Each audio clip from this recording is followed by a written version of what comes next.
Hi, everybody. Erica from In the Company of Cards back again. Hope you all had a good weekend. I know it's Tuesday, but I kind of took the day off as a Black woman. You know what I mean? If you know, you know. Um, Speaking of, welcome to all my new subscribers. Welcome back to all of you who've been here before. And I just want to say a word or two. I'm having to do this, every so often as the channel grows. We're up to 18,400 subscribers. That's a lot. Just keeps, you know, blossoming and growing, and I'm thrilled. But I want to make something clear. Um, I on Sundays, as you know, I have my Sunday conversations, I'm calling them. There have been a couple so far, and I think they've gone really well. Um, there was someone who felt called upon to um, do me the solid of warning me that I ran the risk of alienating my white female voters by bringing up the 52%. Listen, the channel's growing, not shrinking. That's A. B, I come here and I tell the truth, and it's my channel. C, my guests are also not censored as to what their opinions are on issues. That's why it's a conversation. Um, if you happen to be a white woman who enjoys what I do, that's great, and you're welcome, and you're welcome here. And thank you for coming. Thank you for staying. But if you are here to police me, find somebody else because I'm not the one. Just saying. Okay, that said, there's maybe four or five things that I want to look at today. No order. The first one, I'm a little bit curious about. You have heard this in the news that Vladimir Putin, president of Russia, gave a kind of a speech. I guess it was a speech. I don't think it was an interview. It was a speech because he was standing up, by himself on a stage, and he mentioned the fact that Trump was in um, danger, was not safe. That's what he said. He's not safe. Now, I mean, I don't know. Is this because there were two what attempts during the campaign? Well, half an attempt of what during the campaign? Or did he mean something more? So I'm just going to ask my cards. What did Putin mean by saying that 45 is not safe? Okay. So I'm gonna let the cards decide on what the middle card is. So I'm not gonna pick a card. I'm gonna let spirit decide what all of them are.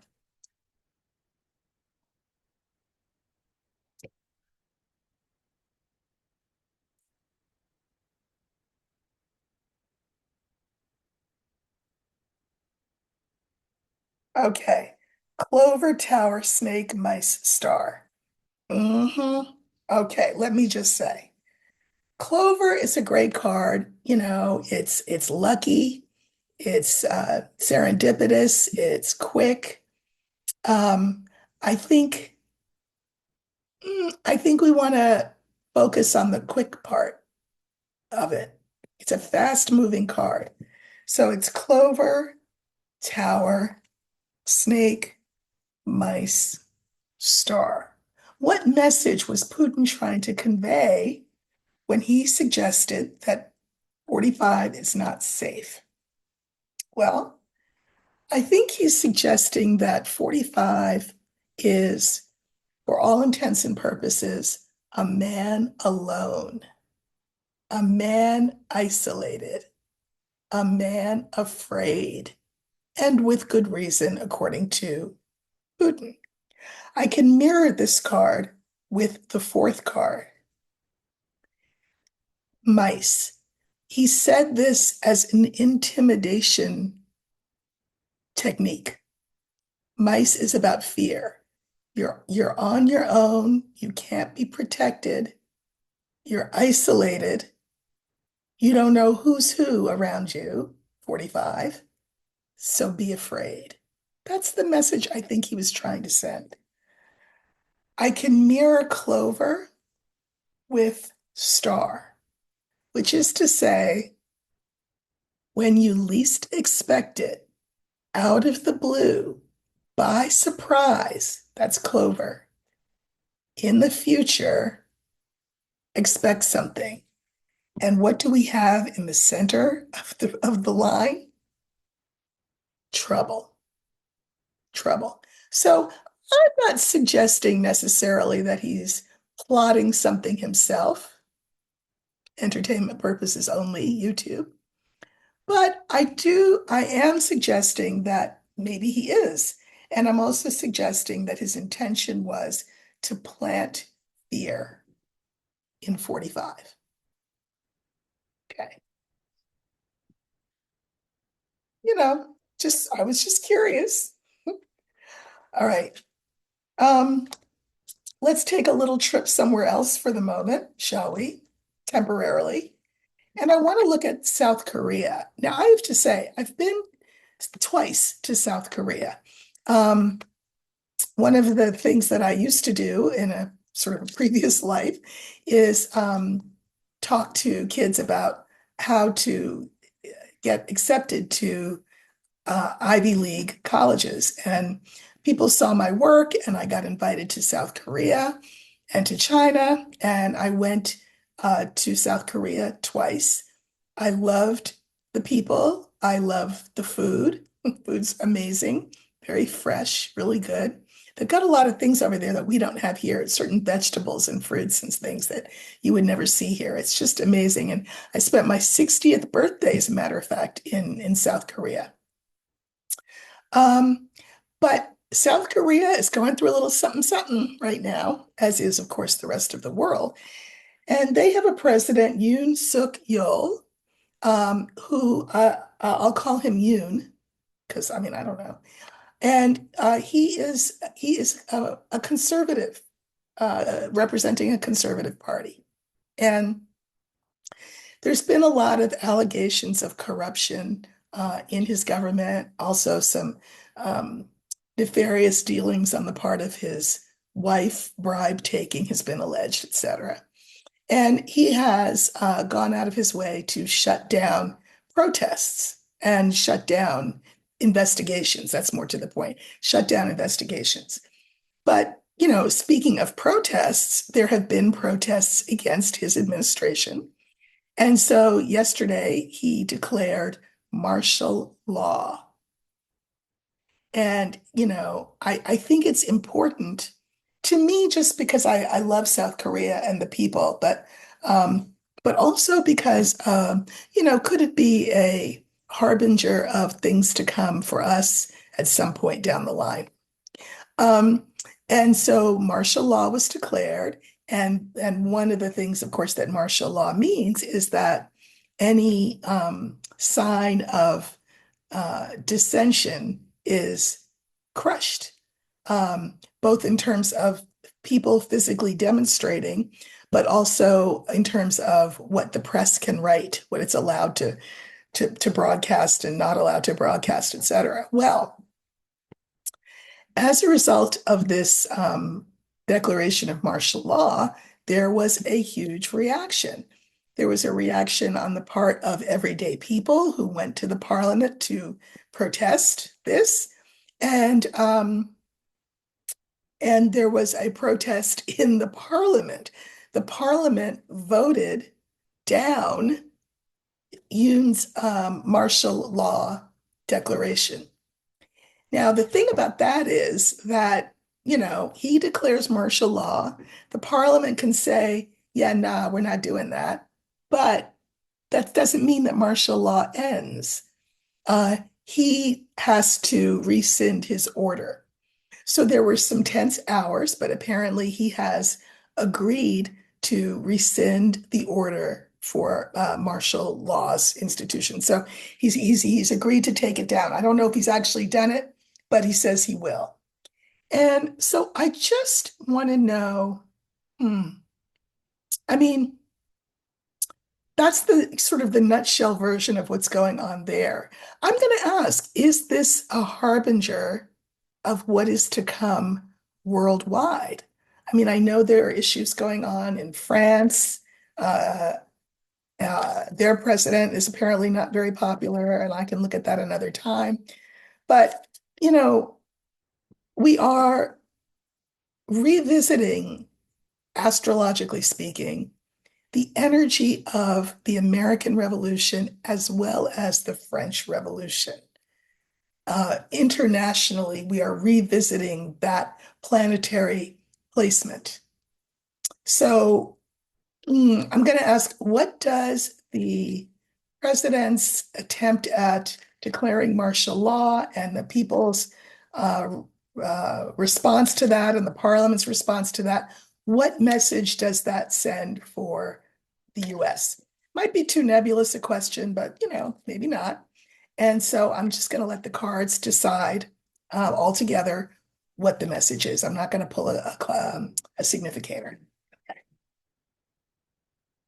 What message should America take from the domestic troubles in South Korea? What message should we take from that, if anything?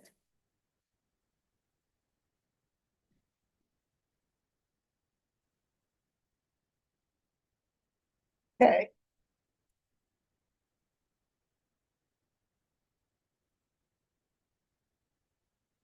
Okay, so we have the woman, we have the scales, the crossroads, the whip, and the star.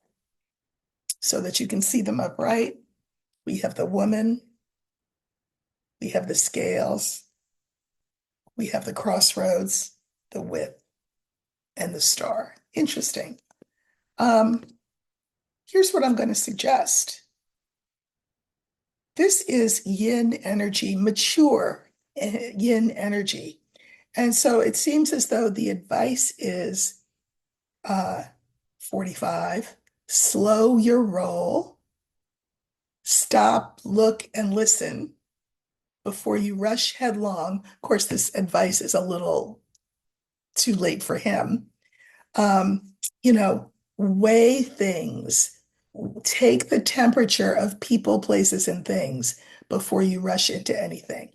Because here we have in the center, crossroads. The tide can turn. The people can decide something different than they decided before. You do not have carte blanche.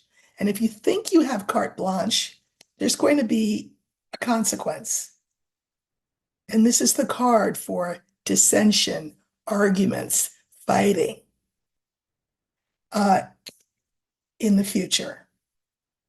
So I can mirror the woman, which is this yin energy, sort of take your time, take the temperature of things before you rush headlong, for the sake of the future.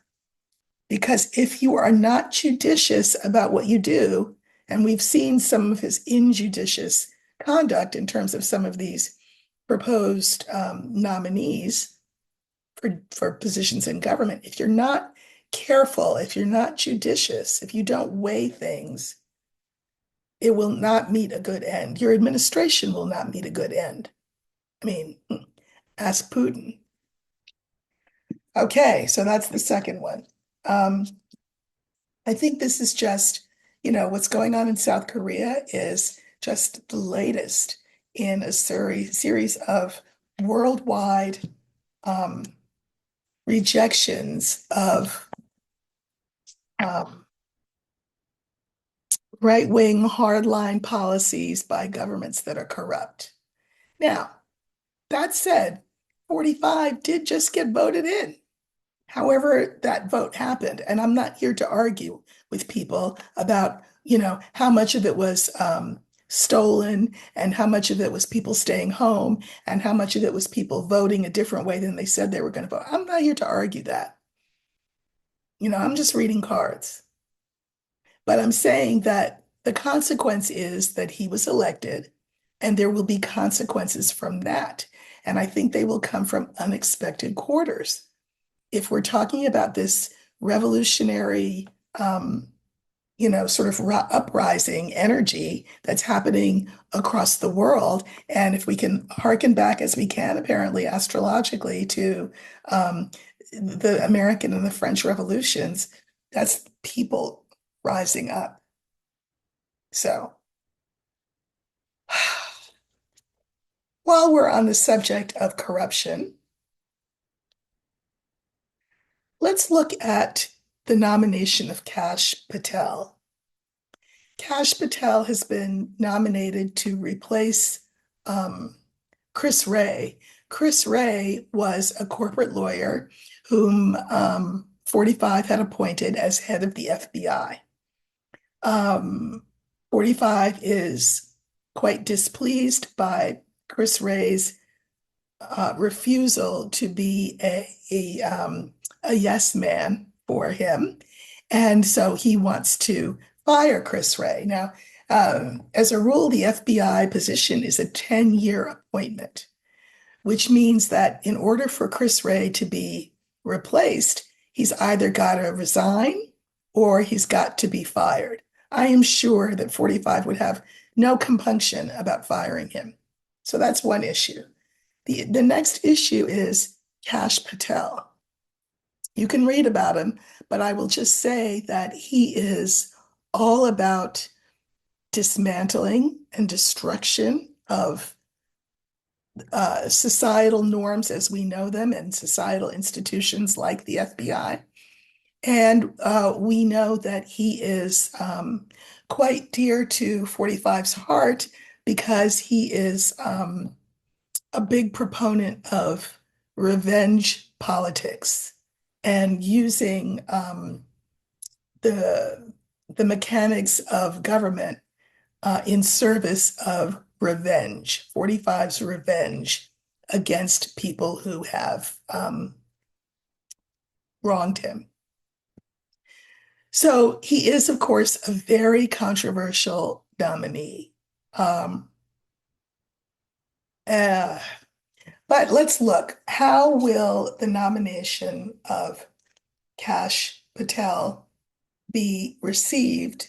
Um, will it have to be rescinded? Will he get through? What's going on? Now, I think I'm going to use the young man card to represent him because he's fairly young. He is a man of color, for whatever it's worth. But he's Trump, Trump, Trump, Trump, Trump all the way. So let's look for Kash Patel in the deck and see how his nomination will fare.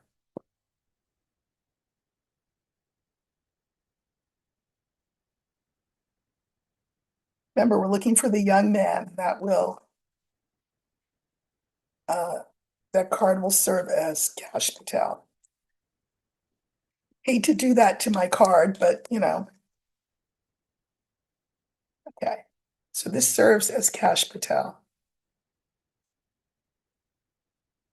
Two cards to the left, two cards to the right.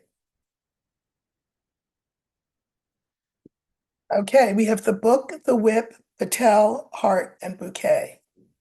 Geez. Um, there's a lot of sound and fury about his nomination. Uh, so I'm going to pull a couple of clarifiers for each of the last three cards.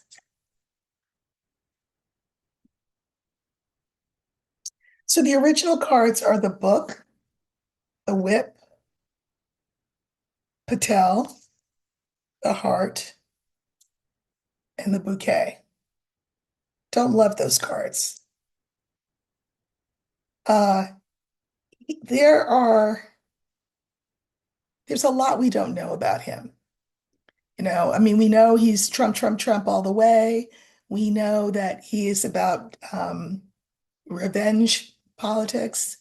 We know that he will um, probably just, sweep the FBI clean of people and put in um, loyalists. But we just don't know a lot. Now, I can mirror this card with the last card, the bouquet. So the bouquet would be the position, the position as head of the FBI. And the book mirroring that, we don't know whether he's going to get this position or not. Second card is the whip. There's already all kinds of talk about it, arguing about it. You know, this is the card for arguing. He's quite controversial. He's in the center. Now we have the heart. I mean, the reason that he's nominated is that he's being rewarded for being loyal to 45, for showing his love, 45 showing him love back, because he knows that Patel will do nothing that displeases 45 and that he will punish people whom 45 has decided are enemies. Okay, so you know what? I'm going to do my usual thing. I'm going to draw 3 clarifiers for each of these cards. Not all of them, but just the last 3. So I drew some cards on Patel himself. We have the lily, the birds, and the rider. Interesting, because of course, he's going to go up to Capitol Hill and he's going to have to sweet talk people. No, no, no, I'm not here. I wouldn't be about revenge. Keep your powder dry. I think the FBI is great, and I'm gonna just do the best job I can for the good of the country. This is the card for sort of um, appeasement. But we've seen this before, have we not? We've seen it when Supreme Court nominees go before the committees and then lie. Kavanaugh, looking at you, just saying. So he will go up there and he will try to sweet talk people on Capitol Hill ahead of his confirmation hearings. These are the meetings and things that he'll have. And the message that he will want to send is, you can trust me. I'm a good guy. Okay. All right. Then I pulled 3 clarifiers on the heart. The love born by him for 45 and vice versa. Here's his object of affection, 45. But guess what? The last 2 cards, Clover again and Coffin. It looks like this nomination will be quickly deep sixed. I don't think it will proceed. It can't. So Kash Patel will not be the head of the FBI. And finally, we've got the bouquet, and that's clarified by the bear, the woman, and the ship. Okay, so this is, the reward for Patel's loyalty, which is the FBI, being head of the FBI. That's the gift. This is 45. Having to act in a yin way because he cannot get his way. This is him backing down and moving away. 45, I mean, from the idea of this nomination. Now, I can mirror the book with the ship. So I don't think we know yet what will be the actual nail in Patel's coffin, but I think it's going to happen pretty fast and that he will be off to other I'm sure quite green pastures courtesy of 45.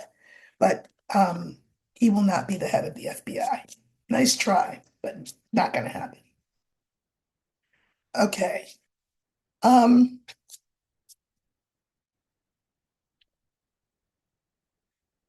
So, someone, a viewer, asked me to look at how the tariff situation would go for Canada. Now, we know that there is now bad blood between 45 and Claudia Sheinbaum, who is the president, the new president of Mexico.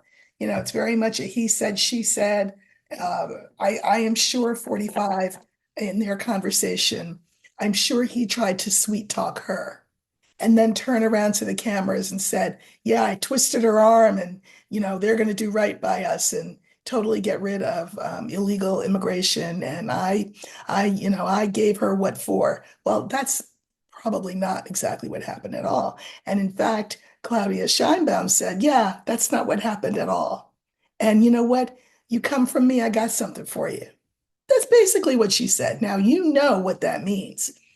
When 45 is come at by a woman, is met toe to toe by a woman, it is like a red cape to a bull, right? So I suspect he will try to punish Mexico.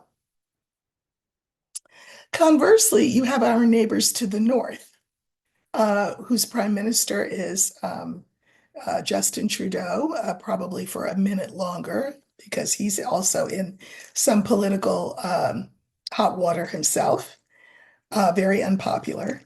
Um, and he got on a plane and flew from Canada up there all the way down to Mar-a-Lago. You know, 45, of course, will read that as a conciliatory gesture that he came to me to kiss the ring. And I'm just curious to see. I'm going to draw, I think I'm going to draw three cards. It may have to end up being five, but three cards for each country. And I'm looking to see how the whole tariff thing will go for Mexico and how the whole tariff thing will go for Canada. I assume that Trudeau's theory is, we know how to handle this guy. Just tell him what he wants to hear, flatter him, and he will kind of, be anesthetized into inaction. I think that's the theory. Claudia Scheinbaum's like, yeah, no. You know what? Don't sell me a wolf ticket because I've got a bigger, better one for you. So let's see. I'm going to pull three cards for um, Mexico and how the whole tariff thing will go for them, and then three cards for Canada.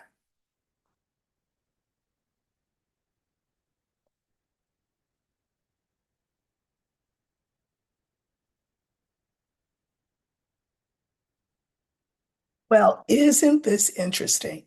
Let me just say, this is my opinion, and I know YouTube, you don't want my opinion, but I'm giving it to you anyway. I'm Team Scheinbaum. Good for her. Good for her. On the other hand, I mean, I love Canada. I was in Canada the week after the election, was very happy to be there and not here. But these cards are fascinating. I thought that I would get a sense that, one approach by one leader would be more effective than the other leader in terms of getting a positive resolution for their country. But here we have Mexico, the mountain, the book, and the anchor. Scheinbaum is going to hold her ground. She's holding her ground. These are two firm, stuck energies that are planted, you know? And in the center is the book, which is to say that her position surprised 45. I think he thought that she would come to him with bended knee. And he's like, he doesn't know what to do with her. And I think that that's a good thing to keep him guessing. But it also means that in terms of the issue, Mexico and the US will be at something of a stalemate here. Remember, I think that 45 threw that 25% number out because he's a negotiator, supposedly. And so it's a like an opening bid from which to negotiate downward. But she's not playing his game, and that keeps everything at an impasse. Now, Trudeau, on the other hand, and I don't know the nature of the conversation that Trudeau had with 45, but I mean, I'm just going to say the optics of getting on a plane and going from Canada to Florida, I, I don't, I mean, I'm sure 45 loved those optics. I'm just going to say that. But anyway, look at the cards. Cross, heart, coffin. I suspect that to whatever degree Trudeau was supplicatory, I think that's a word, to whatever extent he came there in a friendly, let's all get along kind of way, I don't think it's going to have done him any good. The cross is a card of pain. The coffin is a card of endings. And what I'm hoping is that this doesn't create a situation between us and our nearest, dearest neighbor, Canada, because we will already have a situation between us and our nearest, dearest southern neighbor, Mexico. It's not good. It's not good. Um, so again, I think he threw that number out, that 25% number out as an opening gambit. Uh, and I think that Scheinbaum of Mexico is not having it. And I think to whatever degree Trudeau tried to sweet talk him, I don't think it'll work. Okay. Uh, Now, one more question. And this one is just old. But I keep seeing certain readers. Somebody said to me, you shouldn't talk about other readers. Well, I'm not naming any names, so don't tell me what I can talk about. Thank you so much. Certain readers who are just convinced that some kind of way 45 will not be the person inaugurated. Now, I've also seen some hedging of bets, meaning there are some people who are saying, because it's going to be Kamala Harris, she's going to be the one inaugurated. I suspect that's news to her. And then there are other people who are saying, well, no, we're not going to say that it's going to be Harris, but we're just saying that it won't be 45. I'm just going to ask the question, will 45 be taking the oath of office on Martin Luther King Day, January 20th, 2025? Now that's a yes, no question, but I'm just going to pull 5 cards. And again, I'm going to let Spirit figure it out. What should the center card be? The question is, will 45 be taking the oath of office on January 20th, 2025?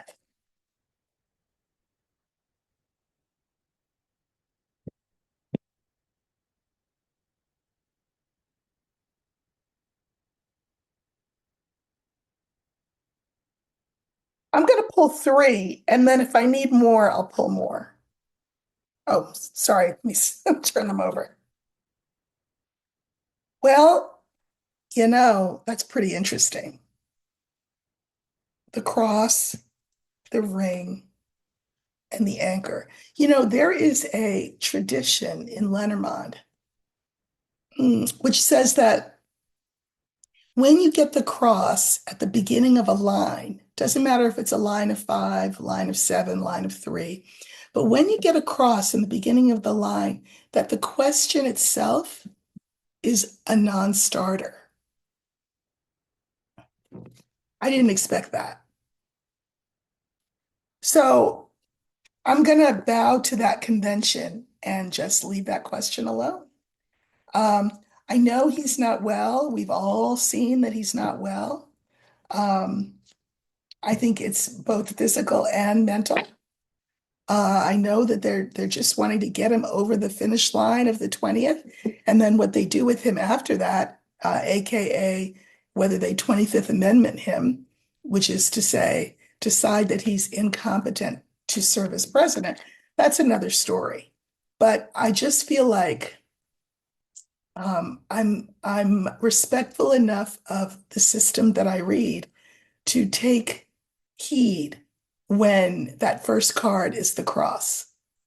And I think what it means is that some of these people who are saying that he won't be taking the oath, mm, maybe they know something I don't know.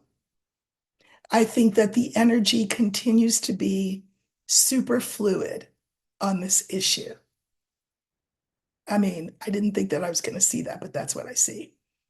At any rate, thank you so much for watching. If you have questions that you'd like me to address with my cards, please just put them in the comments section and I'll do my best to answer them.